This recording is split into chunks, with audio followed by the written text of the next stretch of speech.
Good morning po mga kabarag. Good morning. Magandang umaga. Panibagong araw at panibagong vlog na naman tayo ngayon. Ang ipakita ko sa inyo ngayon kung paano ko pinapabunga, pinapabulaklak itong dragon fruit ko. Dahil parang gumawa na lang ako ng sariling experiment, pero may nakita ako sa YouTube na ang mga ganitong mga sanga, ito pinutol nila, pinuputulan. Ganun din sa akin, pero ang sa kanila naman ay ang inilagay nila ay alcohol. So tingin ko parang hindi pwede. Gumawa ako ng sarili ko kasi ito ang ginawa ko. Bawat putol ko nito, itutusok ko itong kutsilyo, itutusok ko dito, saksak ko sa balat ng suha o buongon bago ko ito itirang putulin. Ganyan, sampol, ganun. Yan, ito pinutulan ko na. So, sampol ko na lang to. Magsaksak mo, yun. Saksak mo ito. Saksak mo. Diretso mo na, ganun. Huwag lang mataasan. Itong putol naman, ilagay mo lang dito sa tabi. Mabubuhay pa yun. Kapag may ganito naman, so pag mayabang ko talaga to na epektibo ito. Epektibo talaga to. Ito magbubunga pa ito. Ito. Kasi huli itong putol ko eh. Ito nauna itong putol ko. Medyo pahinog na nga ito yung iba. Ito. Doon tayo iikot sa likod. Papakita ko sa inyo. Kasi una kong pinutulan doon. Meron yan.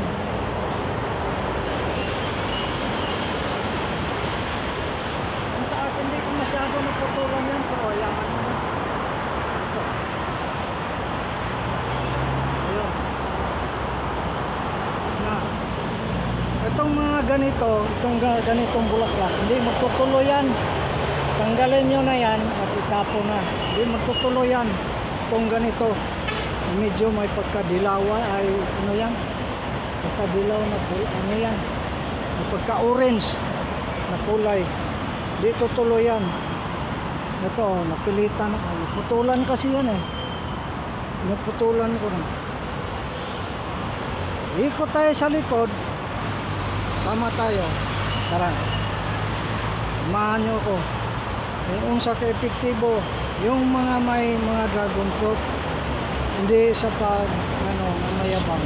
Subukan nyo lang, walang mawawala sa inyo. Subukan nyo lang. Kasi matagal na kayong nagtitiis ng mga dragon fruit nyo na ganito lang, mahaba lang yung mga gawain niya.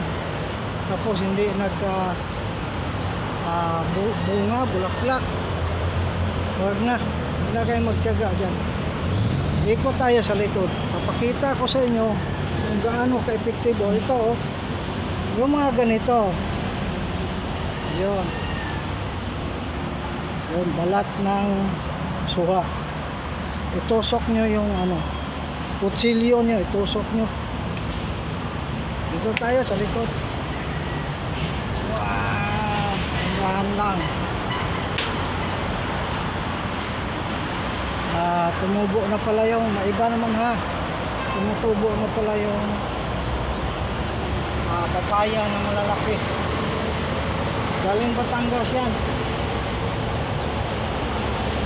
Ito din papayang maiksi.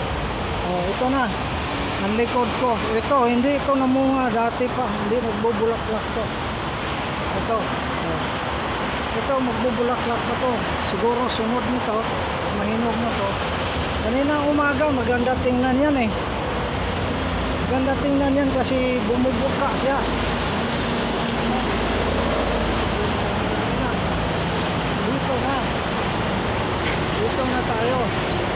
ito bagong putol ko pa lang. Ito pala yung punjay ang tawag nito. Punjay, dapat yan tanggalin, puputulin yan.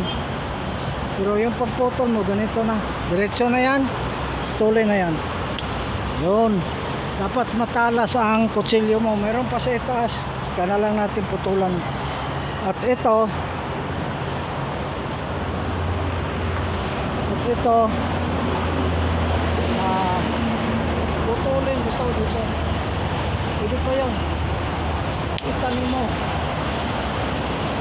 Yun, tapo na lang yan. At saka ilagay ito dito sa gilid. Yun. Ito mga bagong tanim ko pa to. Ito bago pa to. Pero pinipilit ko siya. May pinutulan ako. Kasabay din sa hawa naman nagbubulaklak din. Balik tayo dito. Come on, right?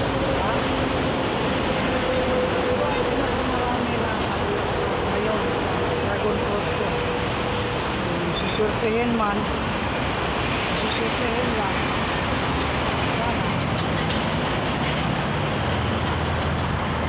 Magkapira-pira din ng konti. Ayun. Kanina bumubuka yan. Ito, pahinog na to. Ito, una. Ayun.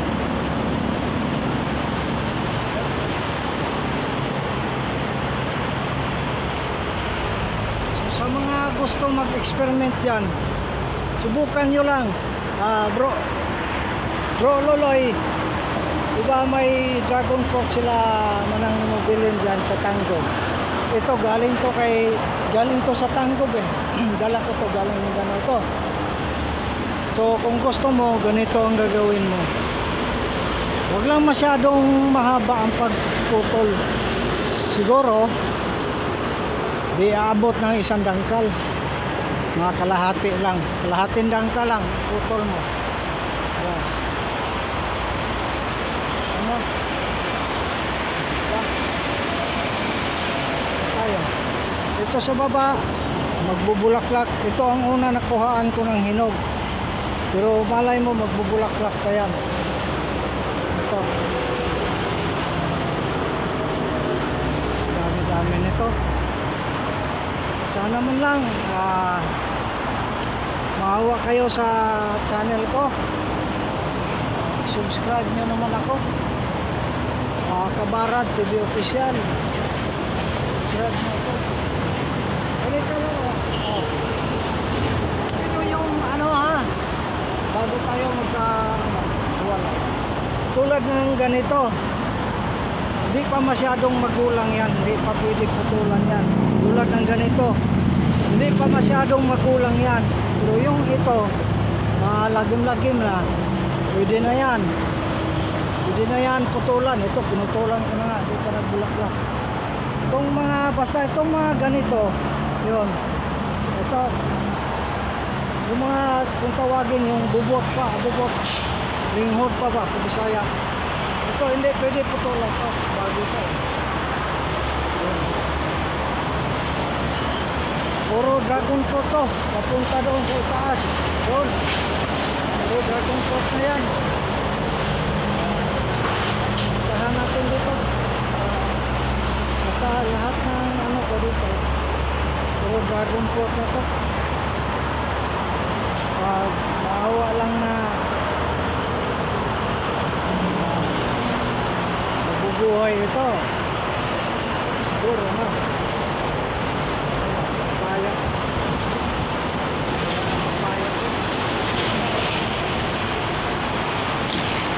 Sa papaya.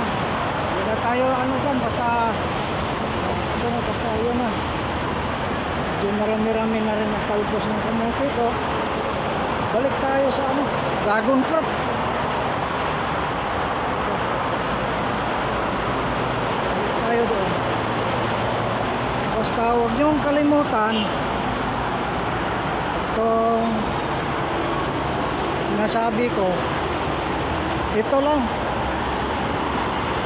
Tapat, magbili ka ng suha o ganito, Tapos, ito na, gamitin mo. Tusok mo. Huwag naman pabalik-balik sa butas na.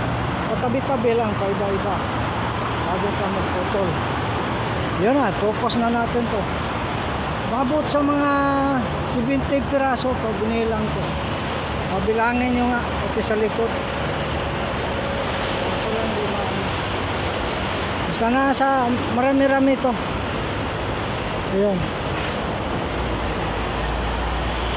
So, ang avocado ko naman, malapit na rin naman.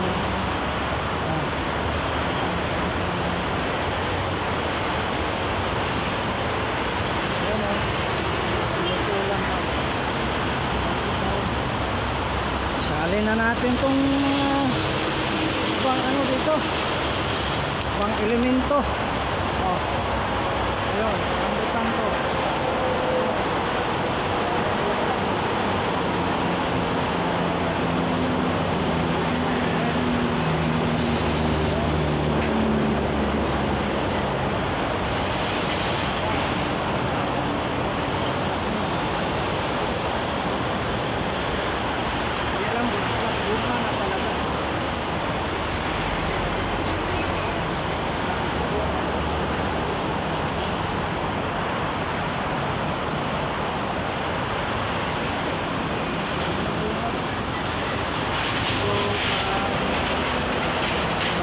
Tayo dito kasi mag-close na tayo sa barad. Okay. Yabas, gusto nyo ano, paalam na ko sa inyo mga kabarad. Ano ba? Okay lang ba? Basta huwag nyong kalimutan, subukan nyo bro.